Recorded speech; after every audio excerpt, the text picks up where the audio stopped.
Okay. The reason I'm here is because of who Eunie is. Eunie is, and I wasn't going to lead with this, but it's appropriate. Eunie Smith is the most gracious human I have ever been around. And for somebody who has worked professionally in politics for 25 years, that's saying a lot, because most of the time when you're working in politics, it feels like a battle.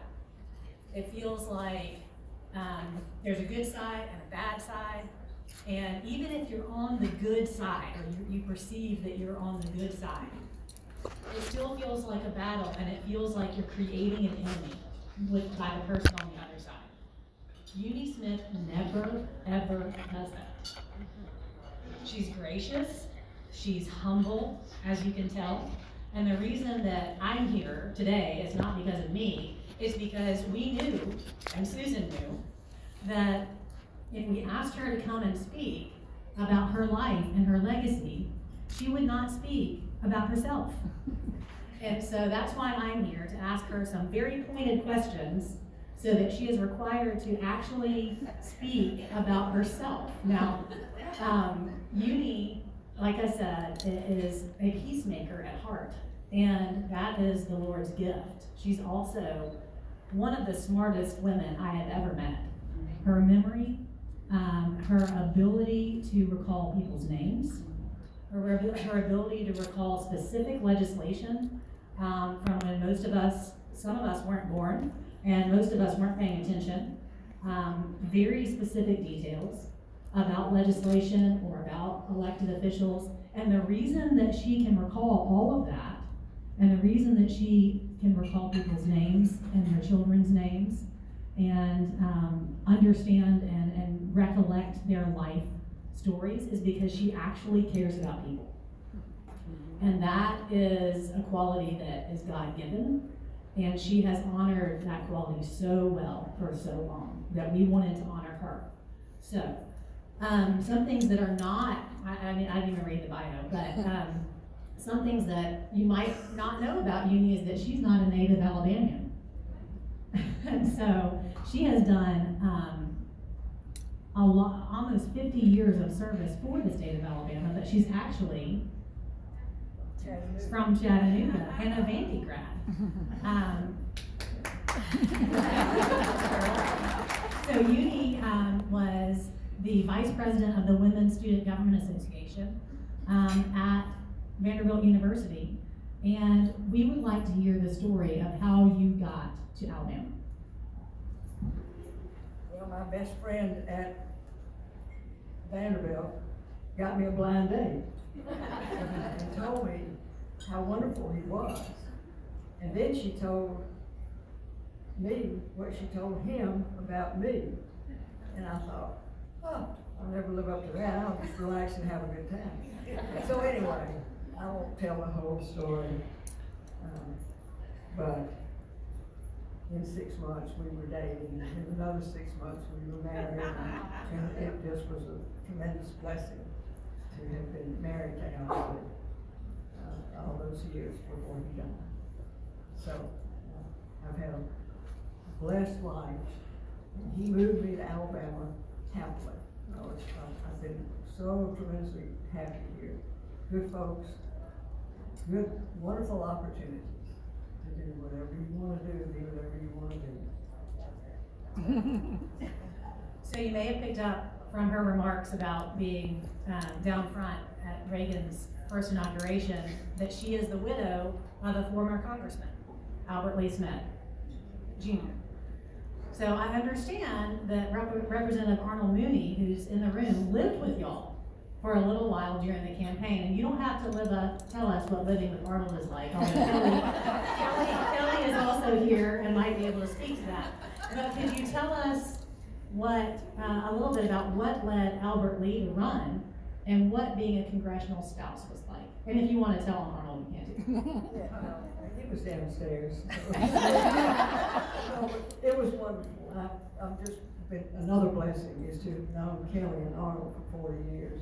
Every year I get out that wonderful tree skirt that she made for me. Black watch plan, no McDonald plan. anyways, like, and it's just so neat. What got us into politics? Why did Well, Alberly run? we started, a year after we married in a Bible study, another Bible study. It was it could have been because Frank Marker was in it, but it was a group of couples studying communism, threat of communism and the free enterprise system. And we both saw that our country was in trouble. He had been in the service, he'd been in the Navy. He cared, I cared. So we decided we needed to do something about it. So I started with Freedom Education Foundation, volunteering for several years, and he was volunteering in the Republican Party. And he just couldn't find anybody to run. He thought the representation in Washington that we were getting needed to be changed, needed to be improved. So he finally decided he had to do it himself. And that's how it began. And he did. And How tell was us being, what year that was and about that was 1980, that he ran and served in 81 and 82. And it was an exciting time to be there. I was back and forth because he was back and forth, trying to be available in the district, to his constituents. So we did move the family up there. It was it was a time of hope for sure, and accomplishment, inspiration.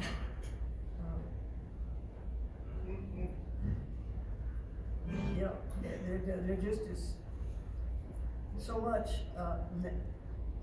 now and so much that happened then that could be applied now, that it's hard to know where to start and where to stop.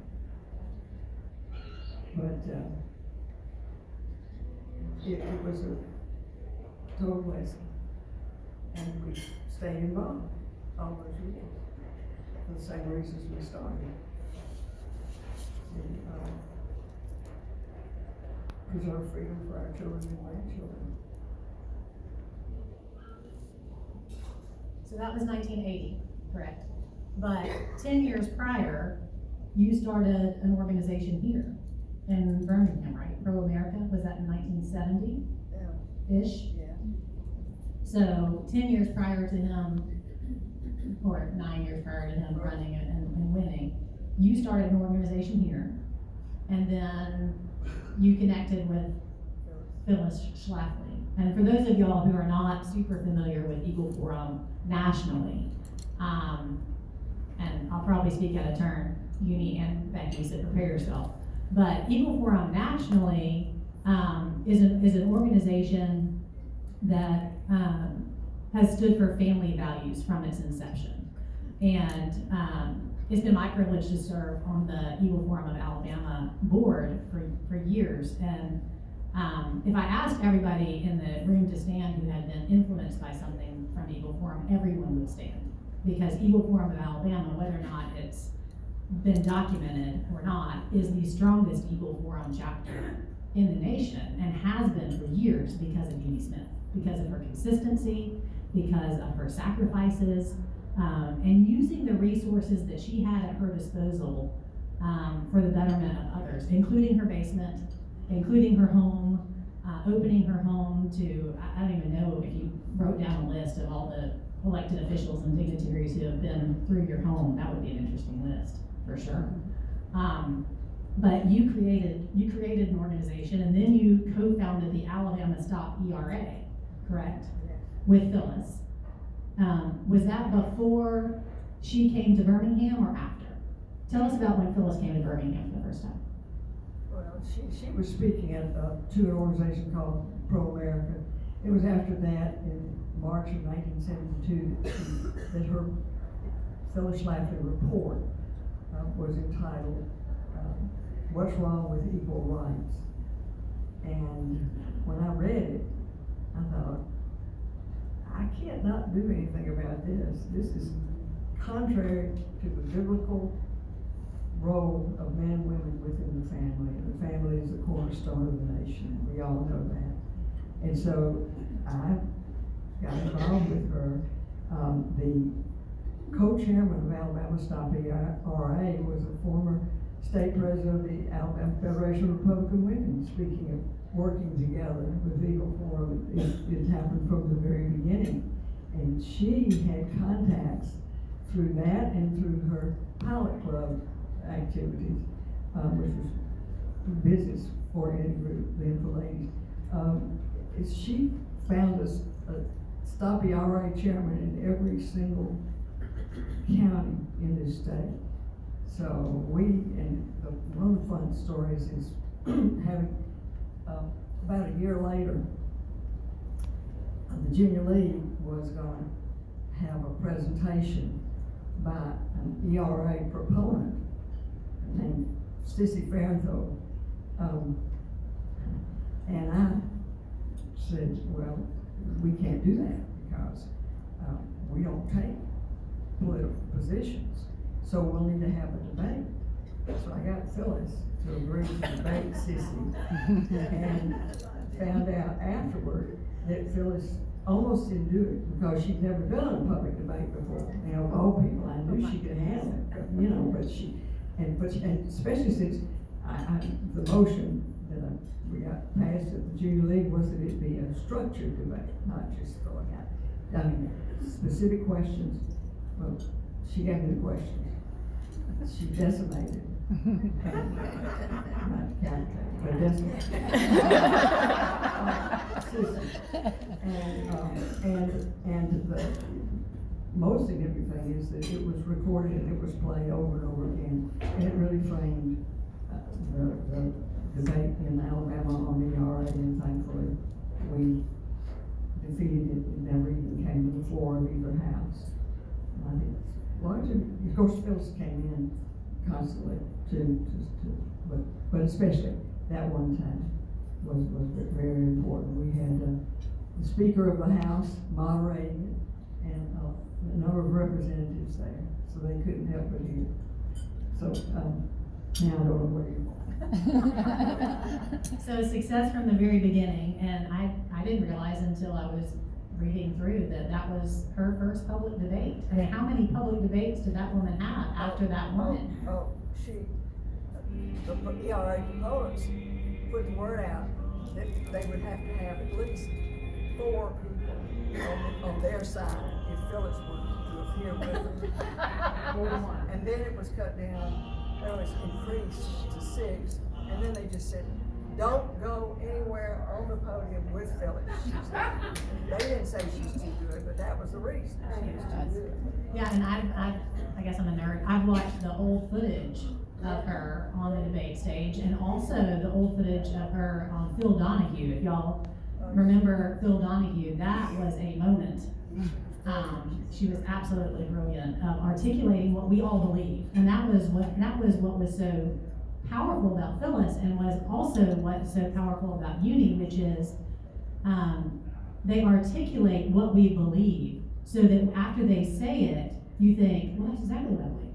I just couldn't say it that way, right? And so over and over, when you hear, and I never got to meet Phyllis, but having known Eunie for years now, that's exactly what you think every time she speaks. You think, yes, that is exactly what I think. Why did I not think to say it exactly that way?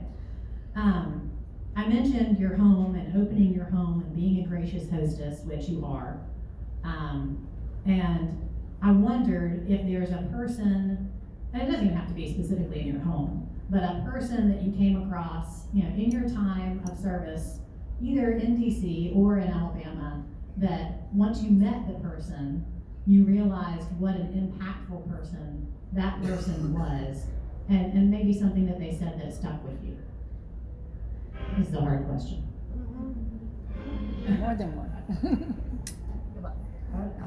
I don't know. I mean, I'm in the mode of Phyllis now, and unquestionably she was an impactful person. Way Too Many Lives anybody to measure.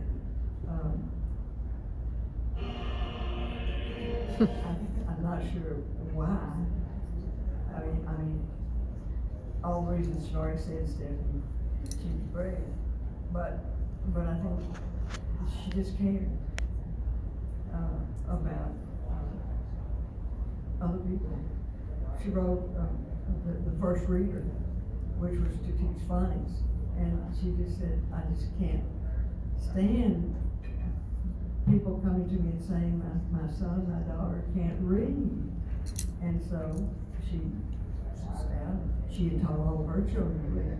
She was going to teach others to teach their children. It was not political, but motivated by care about others. So there have been a lot of volunteer roles that you have served in. One of those was, and you served on several committees for the Southern Baptist Convention. How has your faith served as foundation for your work at Eagle Forum and in public policy in general? Well, this is not just true of me. Our faith in the Lord Jesus Christ is the motivating factor for all of our lives, for all of life. And I profess that. I don't live it anything close to perfect, but that's, and it's sustained me, and it's directed me. We are to be the salt in life, that means profess Jesus Christ as our personal Savior, and it means making a difference in the society in which we live, occupying until we found. So that's what we're trying to do. One of the things that I admire so much about Eunie is her eye on the long game. And what I mean by that is that when you're involved in legislative things and when you're involved in politics, so much is the short game. It's the next vote, it's the next election, but she has always had her eye on the long game. What is best for the state of Alabama? What is best for the people of Alabama? What is best for the children of Alabama? And Eagle Forum has led so well under her leadership, especially on education issues, and social conservative issues. And I was trying to think through, just in the 10 years that I've been on the board, of the different issues that Eagle Forum has taken the lead on. But it made me curious. I have one in my mind that I'm most proud of, and I had nothing to do with it whatsoever. But I was curious to know, if you had to choose one issue that you're proud that Eagle Forum took the lead on, what would it be? That's hard too. I'm grateful most recently that we took an early stand against the transgender abuse of children. And I'm always grateful. Whenever we've done, as Eagle Forum, anything, it's been primarily because of the people who have joined together to do it. Now, Margaret Clark, wrote the bill and shepherded it through 5 hearings in the year that it was finally adopted. And then it was challenged. It had to be pretty important, because not only was the state threatened by the Biden administration, the state legislature, before they finally passed it, but they came after us. The Department of Justice served a subpoena at my house, which is of course our office, on 11 counts, and we were advised. That's a long story, so I won't go into great detail, but we were advised to just, give them what they wanted.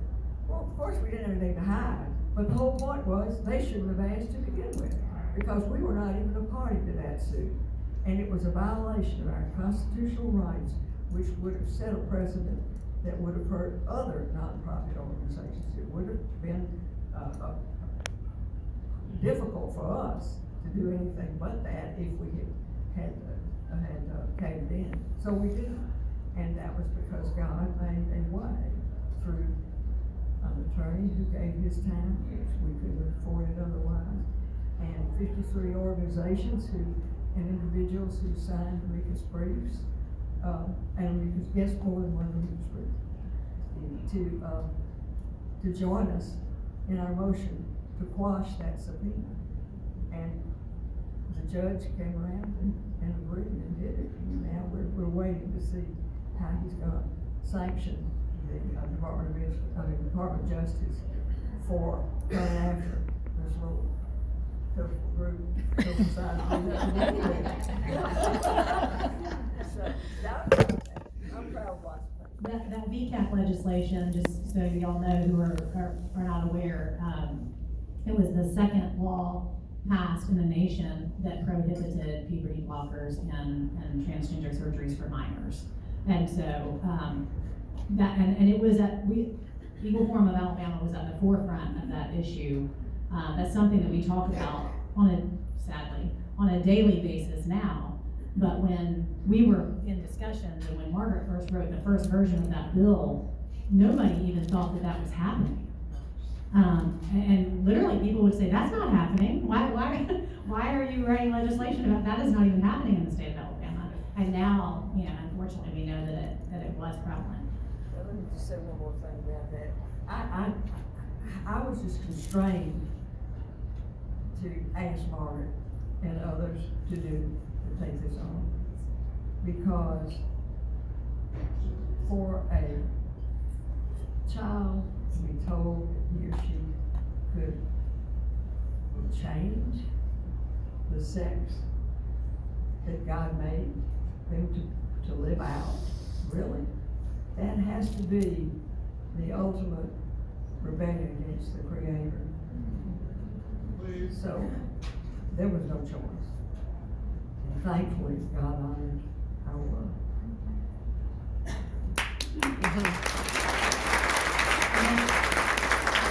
That's the common theme for all that Eunie has accomplished in her life, which is a grounding in her faith, which is why I asked that question. You're the mother of 3, grandmother of 6. How have you balanced your work life with your family life through the years? Well, that's always been a challenge. God, family, country, in that order. And family has to come first. And I've tried to help others, encourage others who are working with us in Eagle Forum to get a buddy, get somebody to work with.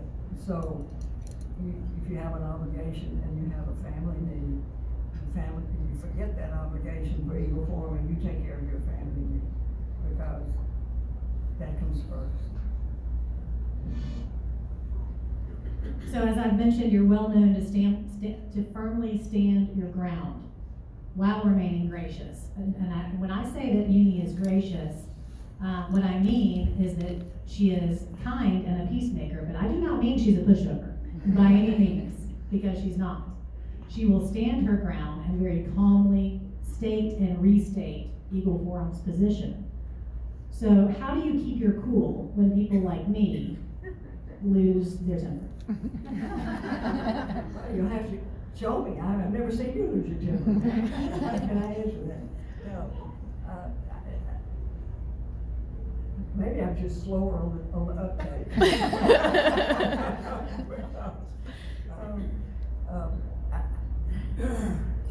Well, one thing maybe I've learned is that you can't take back what you say and do. So you need to be a little cautious in doing it to begin with, if you're not convinced that it's the right thing, or even if it seems to be the right thing. Then the other question is, speak the truth in love. that's really a challenge.